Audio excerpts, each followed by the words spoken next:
यहाँ पर मैं बैंक समाधान विवरण बनाने के जो नियम होते हैं उनके सारांश को मैं इस वीडियो में लेकर के आया हूँ। तो वीडियो के अंत तक आप जरूर जुड़े रहें, ये वीडियो आपके लिए बहुत ही जानकारीवर्धक होने वाला है।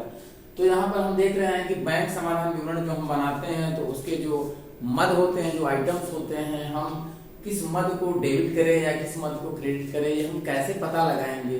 तो इसके लिए मैंने यहाँ कुछ आइटम को लिख रखा है और यहाँ पर संक्षिप्त में उनका सारांश बनाया जाएगा कि यानी कौन सा मद डेबिट होगा, कौन सा मद क्रेडिट होगा।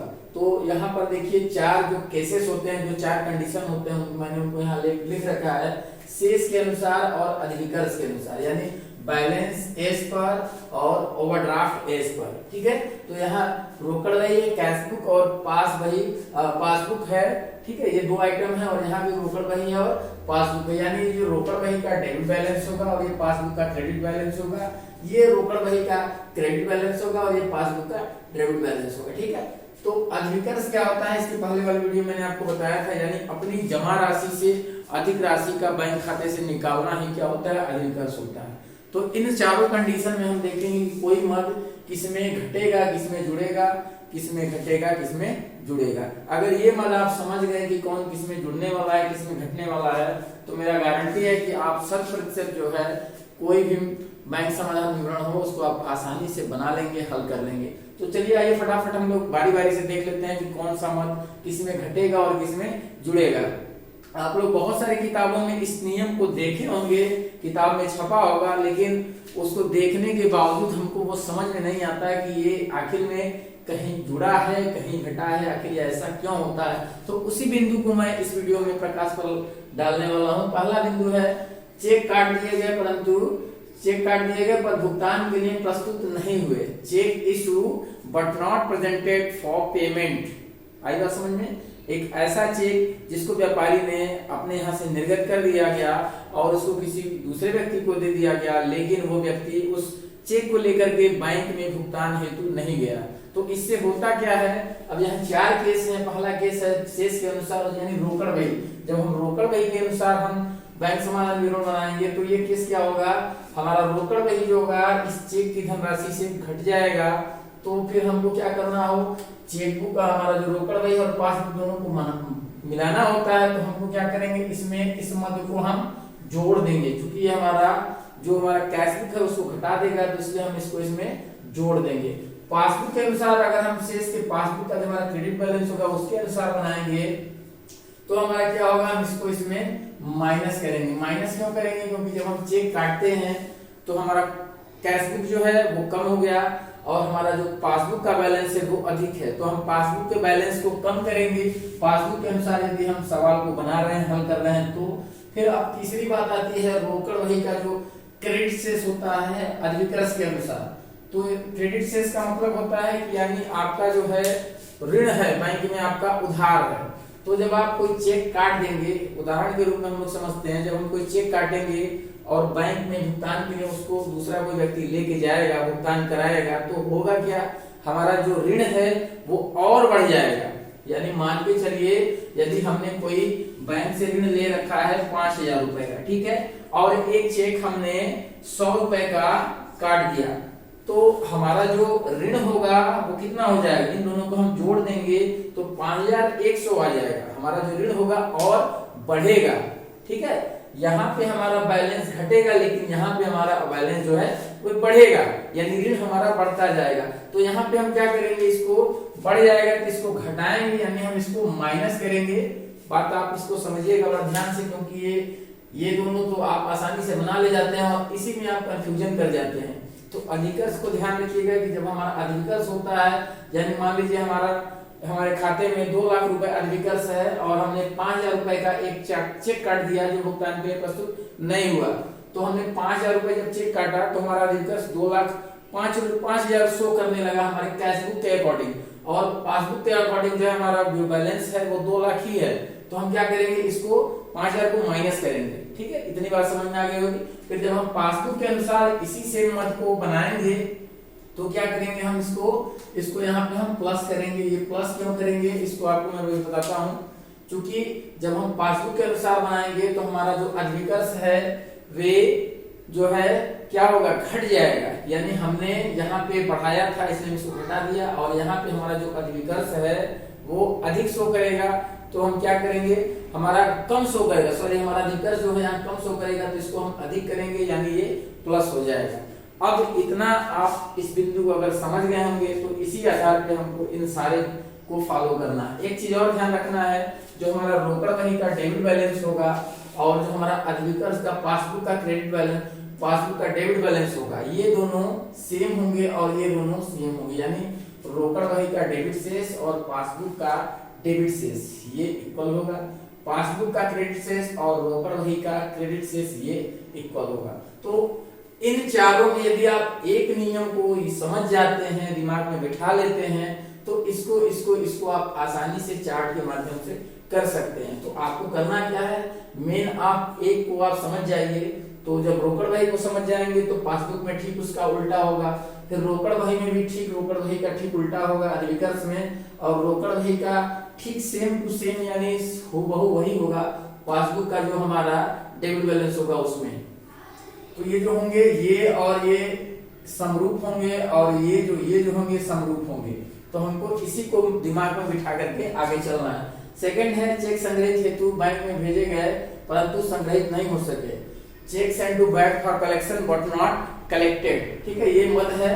तो हम क्या करेंगे, यहाँ हमने एक चेक संग्रह के लिए भेजा, तो हम क्या करेंगे, उस चेक को अपने कैश बुक में बढ़ा दिए हैं, यही करते हैं, कैश बुक में बढ़ा दिए हैं, लेकिन बैंक में जो है हमारा चेक जो है कलेक्शन नहीं हो पाया, यानी हमारा कैश बुक जो है अधिक दिखा रहा है और पासबुक कम दिखा रहा है। तो कैश बुक को हम क्या करेंगे, माइनस कर देंगे। अब यहाँ देखिए जब माइनस करेंगे तो इसको प्लस करेंगे, इसको भी प्लस करेंगे और यहाँ माइनस कर देंगे। तो ये आप इसको पकड़ लीजिए, उसके अनुसार आप इसको आसानी से बना सकते हैं। तीसरा एंट्री है, बैंक द्वारा ब्याज दिया गया, इंटरेस्ट अलाउड बाई बैंक। जब बैंक ब्याज देता है तो क्या होता है, हमारा जो पासबुक है वो बढ़ जाता है, रोकड़ बही हमारा कम रहता है। तो जब रोकड़ बही के हम अनुसार बनाएंगे तो रोकड़ बही हमारा कम है और पासबुक ज्यादा है, तो रोकड़ बही को हम बढ़ा देंगे, तो रोकड़ बही क्या हो जाएगा, प्लस हो जाएगा, ये माइनस हो जाएगा, ये माइनस और ये प्लस। चौथा वाला मद है, बैंक द्वारा व्यय लगाया गया जिसका रोकड़ बही में प्रविष्टि नहीं हुआ, bank expenses charge by bank but not entered in cash book. ठीक है, तो बैंक व्यय जो है बैंक ने लगाया, बैंक व्यय लगाएगा तो हमारा जो पासबुक है उसका बैलेंस कम हो जाएगा, रोकड़ बही का बैलेंस ज्यादा हो जाएगा। तो रोकड़ बही का बैलेंस ज्यादा होगा तो रोकड़ बही को हमको कम करना पड़ेगा, यानी इसको हम क्या करेंगे, माइनस करेंगे, रोकड़ बही में माइनस करेंगे, पासबुक में हम इसको प्लस कर देंगे, रोकड़ बही में यानी जो हमारा रोकड़ बही का क्रेडिट बैलेंस होगा उसमें भी प्लस करेंगे और यहाँ हम माइनस कर देंगे। यानी एक नियम को आप समझ जाइए, उसके अनुसार आप चारों को आसानी से बना लेंगे। पांचवा है, बैंक में चेक संग्रह के लिए भेजे गए किंतु चेक अप्रतिष्ठित हो गए, cheque send to bank for collected but not collected. क्या हो गया, डिसऑनर हो गया, चेक क्या हो गया, डिसऑनर हो गया। यानी हमने अपना जो कैश बुक है उसमें चेक की राशि को जोड़ लिया, लेकिन पासबुक में वो चेक की राशि जो है नहीं बढ़ी, यानी हमारा चेक बुक कैश बुक जो है वो बढ़ गया, पासबुक कम है, तो चेक सॉरी पासबुक को हम क्या करेंगे, घटा देंगे, यानी ये हमारा माइनस हो जाएगा, ये प्लस और ये माइनस। छठवां है, चेक निर्मित हुए किंतु अप्रतिष्ठित हो गए।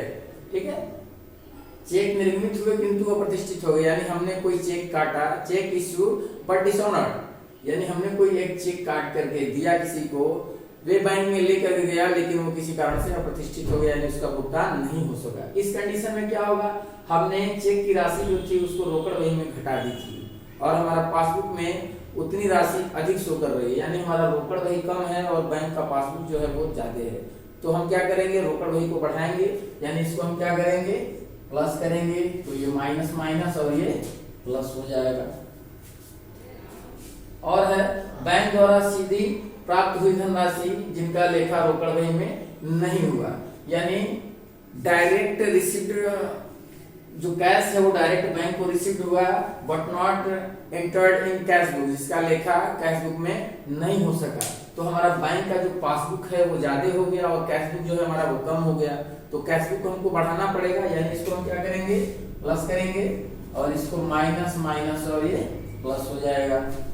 फिर आठवां है, ग्राहक द्वारा रुपया सीधे हमारे बैंक खाते में जमा कराया गया, यानी एक ऐसा कस्टमर है, कस्टमर जो है direct send to direct payment on account, जो कि हमको अभी उसके बारे में कोई पता नहीं है, यानी हमको उसकी जानकारी नहीं है। इसमें होता क्या है, ग्राहक कभी कभार सीधे भुगतान हमारे खाते में कर देगा। उससे होगा कि हमारा बैंक खाता उसका बैलेंस पासबुक का ज्यादा हो गया, हमारा कैश बुक का बैलेंस कम है। तो कैश बुक का बैलेंस कम है तो हम क्या करेंगे, कैश बुक के बैलेंस को ऊपर करेंगे यानी प्लस करेंगे, और इसके अनुसार जब हम बनाएंगे तो माइनस करेंगे। रोकड़ बही का जब क्रेडिट शेष होगा तो माइनस, और यहाँ जो होगा वो प्लस हो जाएगा। फिर 9वां देखिए, चेक निर्मित किया गया जिसका लेखा रोकड़ बही में नहीं किया गया। Cheque issue but not entered in cash book, यानी चेक हमने निर्मित किया, चेक हमने काट के दिया, उसका भुगतान भी हो गया, लेकिन वो चेक की धनराशि हमारे कैश बुक में एंट्री नहीं हुई। यानी हमारा क्या हुआ, कैश बुक जो है वो बढ़ गया, पासबुक जो है वो घट गया। तो जो बढ़ गया है उसको हम क्या करेंगे, घटाएंगे, इसको क्या करेंगे, माइनस करेंगे। ये आपको समझ में आया? अभी नहीं समझ में आया?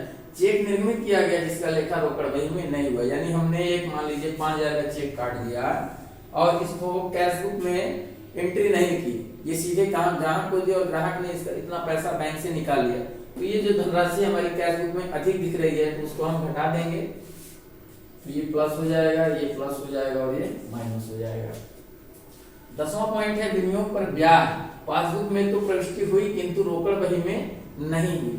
ठीक है, interest on investment entered in passbook but not entered in cash book. एक ऐसा विनियोग का ब्याज जो पासबुक में तो उसकी एंट्री हुई लेकिन ग्राहक का जो कैश बुक है उसमें एंट्री नहीं हुई, यानी हमारा जो बैंक का पासबुक है वो अधिक है, कैश बुक कम है। तो कैश बुक को क्या करेंगे, ऊपर लाएंगे यानी प्लस करेंगे, इसको क्या करेंगे हम प्लस कर देंगे, तो ये माइनस हो जाएगा और ये माइनस और ये प्लस हो जाएगा। लास्ट देख लीजिए फटाफट, बैंक द्वारा बीमा प्रीमियम का भुगतान किया गया। बैंक जो है किसका भुगतान कर रहा है, बीमा प्रीमियम का। बीमा प्रीमियम का पेमेंट जो है वो कौन कर रहा है, बैंक कर रहा है। यानी बैंक जो है डायरेक्ट आपके खाते से पैसा निकाल करके जो इंस्टॉलमेंट है इंश्योरेंस का उसको पेड कर रहा है, जिसकी सूचना अभी हमको नहीं है। तो हमारा जो बैंक का पासबुक है वो कम हो गया और हमारा कैश बुक ऊपर है, कैश बुक का जो बैलेंस है। तो कैश बुक को हम क्या करेंगे, कम करने के लिए माइनस करेंगे, तो यहाँ पर हम क्या करेंगे, इसको माइनस करेंगे। ठीक है, जब ये माइनस हो गया तो फिर हम इसको फॉलो कर लेंगे, ये प्लस हो जाएगा, ये प्लस और ये माइनस। उम्मीद करते हैं आपको इतनी चीज आसानी से समझ में आ गई होगी। अगर आपको कहीं कोई दिक्कत है समझने में तो आप कमेंट बॉक्स में जरूर टाइप करें और मेरे द्वारा आपको जरूर समझाने का प्रयास किया जाएगा। इतनी चीजें यदि आप आसानी से समझ गए और ये आप बना लिए तो जो बैंक समाधान विवरण बनाने के जो 4 केस होते हैं, यानी रोकड़ बही का डेबिट शेष, पासबुक का क्रेडिट शेष, रोकड़ बही का क्रेडिट शेष और पासबुक का डेबिट शेष, इन चारों केस के आधार पर आप आसानी से बैंक समाधान विवरण बना सकते हैं। वीडियो देखने के लिए आप सभी का बहुत बहुत धन्यवाद।